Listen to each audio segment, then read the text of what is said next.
Hello and welcome back to the Tina Willis podcast. This is me, but it's all about you. And episode 9 we are on. Oh wow, 9 weeks of, you and me having that conversation, talking about different things that we want to talk about and looking at different aspects of our lives because that's what we're here for. We're here to be open, to comment on these podcasts, to make notes, to think about how it affects you, the things I talk about. And today is no exception because today we're going to talk about what people say is none of your business. I want you to let that land. What people say about you is none of your business. And you might be thinking, what the heck does she mean? Well, here's the thing, we get so wrapped up in other people's opinions of ourselves that we end up not being the true person that we want to be. Because our life is always mixed up about somebody else and what they think about us. Does that make sense to you? How many hours have you wasted time worrying about what somebody else thought of you? How many hours have you sat there and thought, why me? Why me? Why are they saying these things about me? How many times have you had sleepless nights and you've replayed a conversation over and over and over again?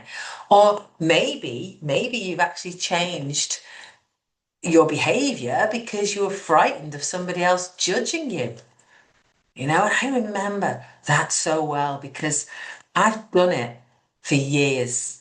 I have done it for years, guys. And I got to a stage when I started my business 6.5 years ago when I thought enough's enough. I am not worrying about what other people think about me because it's none of my business. All right. And imagine renting a room in your house to somebody. All right. And then finding out that they put their stuff everywhere, they've taken over the whole place and they were invading your space. All right. That's exactly what happens when we give somebody else's opinion free rent in our own minds. Who has the power over you? You or somebody else? And why do we care so much? And it goes back thousands and thousands and thousands of years because we are all wired as human beings as wanting to belong. We want to fit in. And funny enough, it is historical because years and years and years ago, thousands of years, being rejected by the tribe meant danger. And it is an animalistic instinct, okay? Because you see it, when elephants reject a young one, they're outcast, they're on their own. And we're an animal at the end of the day. We want to fit in. We're wired to belong.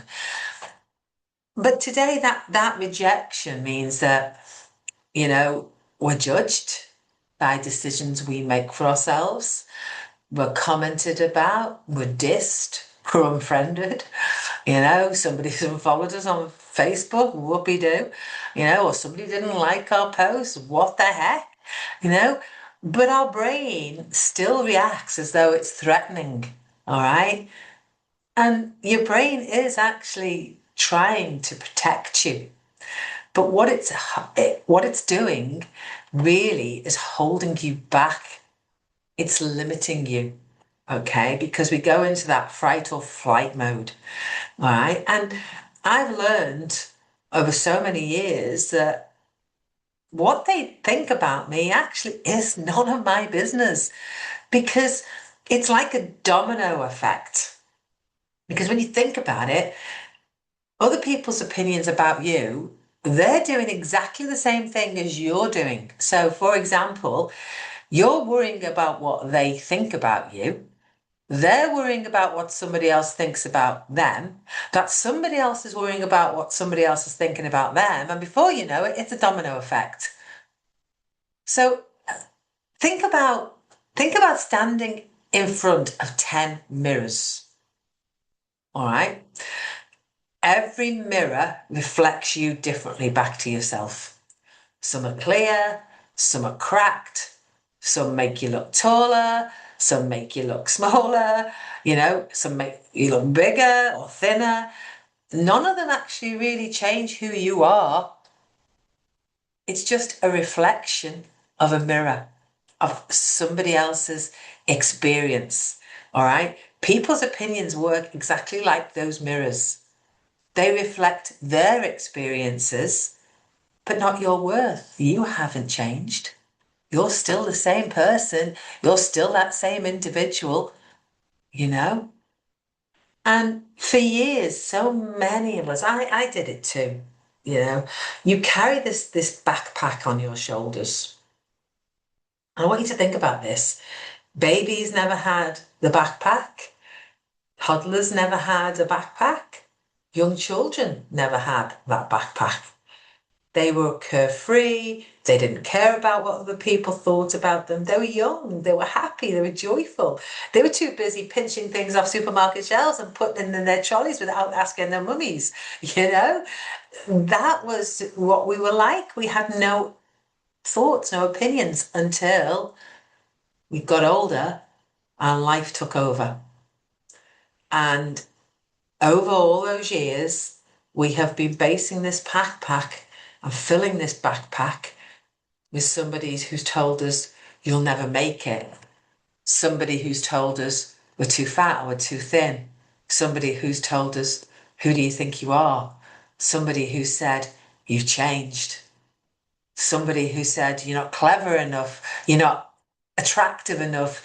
You're not happy enough. You're not dedicated enough, And before you know it, that backpack is getting heavier and heavier and heavier until sooner or later you end up struggling to walk with it.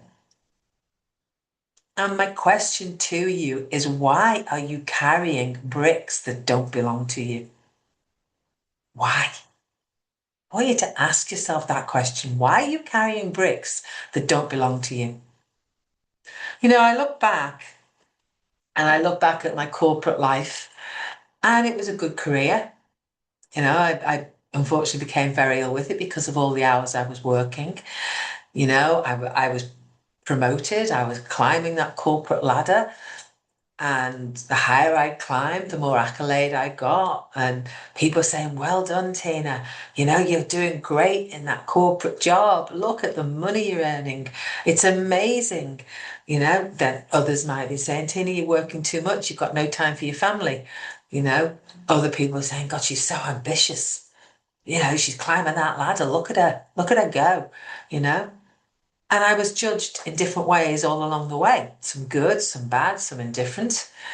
And then when I became successful in the online space, all those comments changed. But before I became successful, I was getting, why are you doing that? Why are you working online? Don't you know it's a scam? Don't you know there's nothing there for you? Are you stupid? You can't do stuff like that. You're too old. You're 57.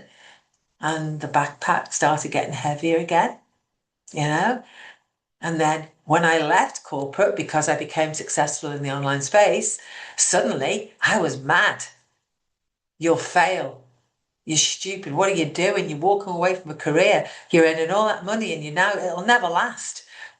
It's a pyramid scheme. It's MLM. It's this, it's that. All those things kept getting thrown at me. And the backpack was getting heavier and heavier and heavier. And you know what the crazy thing was? I was still the same Tina. I was still the same person inside here, inside my heart and inside my head. But I was being judged by other people who had their hands on the steering wheel of my life.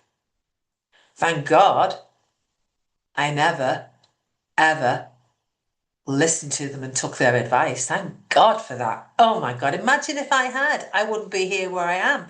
I wouldn't have written this book. I wouldn't have done this podcast. I wouldn't have become successful in my online business if I had listened to one word that they had said. And the crazy thing is, and I think none of us really realize it, is that the powerful lesson for me was that people are seeing me through their own eyes, through their own lens. You know, they're judging me like they're judging you potentially through their own fears, through their own beliefs, through their own experiences, and through their own limitations, not yours. People don't actually see the world as it is, they see it as they are. Have you ever heard that other quote, you know, whether you think you can or you can't, you're right? Amazing quote, because that's what people do.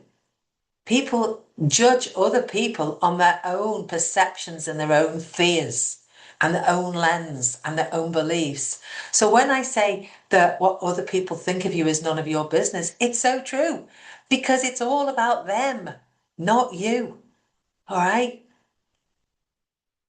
And here's another example for you. Imagine standing at a bus stop.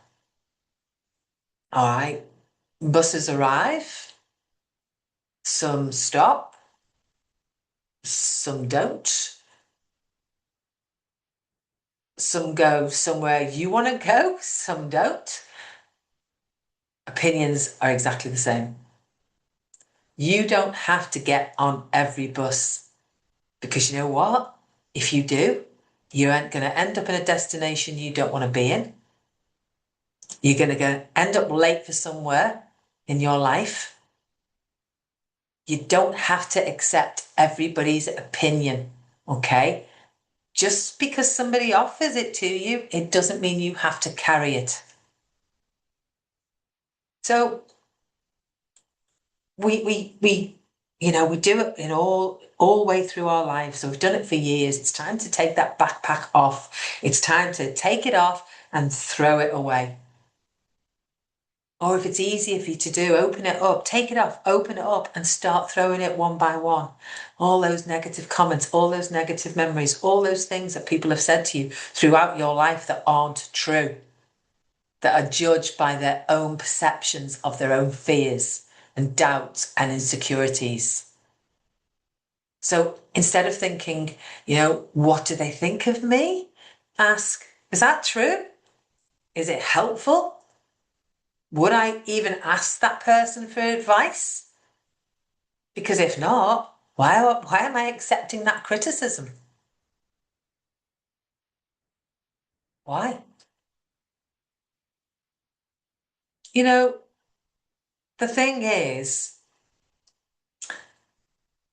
you'll worry less about what people think of you when you actually realize how seldom they do. And I said this at the very beginning, and that quote is from David Foster Wallace, guys, because I said this at the very beginning.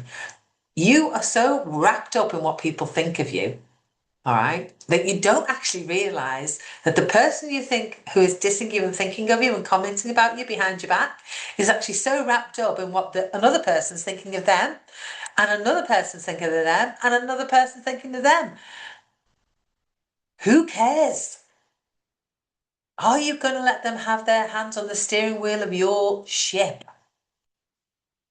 So I want you to ask yourself, whose opinion about you are you still carrying? A teacher? A parent, maybe? A teacher who said you weren't clever enough? A parent who said you'll never get anywhere in life, maybe? Who knows? They might have done. A former partner who said you weren't pretty enough or clever enough. A manager that you said you weren't good enough for your promotion. Someone from 20 or 30 years ago. And here's a little story to tell you. When I was 18, I was very, very overweight. Very overweight. And I was trying to lose weight. I was in a very awkward stage in my life. And I used to work in a bar. And back in the 80s, we partied, we danced, we didn't care less. We just did what we did. And I was working behind a bar one night and Feed the World came on Live Aid. And a young lad turned round to me and said, he was with his mates, Tina could feed the world with her ass. And as being a barmaid, I had to laugh it off. But inside, I was dying. I was cringing. And because of it, I ate more. I went spiraling even worse. And here's the thing, that memory, that perception of me that that guy had has stuck with me for nearly 40 years. And even though I'm over that memory and I know it's not real, it's still a memory. I could have, and I did back then, take it on board. And only when I started looking at this and working on me and knowing that that was just his own fears and perceptions and trying to be the big I am, that I actually got over it. It wasn't me. So I want to ask you, whose opinion are you still carrying and why are they deciding your future? So before we leave today, I want to leave you with a Tina thought. I like to do this. The people who matter will encourage your growth. The people who criticize it often fear changing themselves. So today, stop asking for permission to become the person you were always meant to be. Why try to fit in when you were born to stand out? So thank you for being here with me today. If you like this, please ask anybody to subscribe, share it to people, because someone who spent too long worrying about other people's opinions deserves to listen to this. And if you want to read my book, catch it on Amazon. I'll put all the links below for you guys. But remember, someone somewhere will have something to say at all times. So make sure that the loudest voice you ever hear is your own. So until next time, take care and I'll speak to you soon. Bye for now.